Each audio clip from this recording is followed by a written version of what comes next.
ng Pilipinas sa 2 minuto makalipas ang alas 6 ng gabi at sa pagpapatuloy ng ating mga balita, nasawi ang 29 na anyos na lalaki matapos pagbabarilin ng hindi pa nakikilalang suspect sa loob ng isang sari-sari store sa barangay Dingading, San Guillermo, Isabela.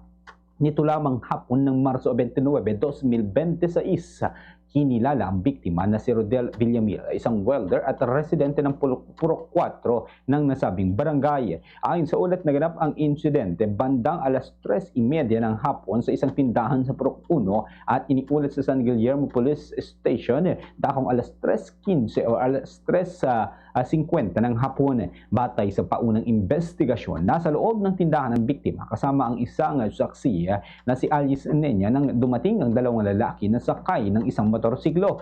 Lumapit umano ang isa sa mga suspect at nagpanggap na bibili ng energy drink. Habang kinukuha ng biktima ang item, sinundan siya ng suspect at bigla na lamang pinaputukan ng 3 beses na naging sanhi ng kanyang agarang pagbagsak sa loob ng tindahan. Dahil sa takot, tumakbo at nagtago ang saksi. Matapos ang pamamaril, mabilis na tumakas ang mga suspect sakay ng motorsiklo patungo sa direksyon ng Barangay Guam.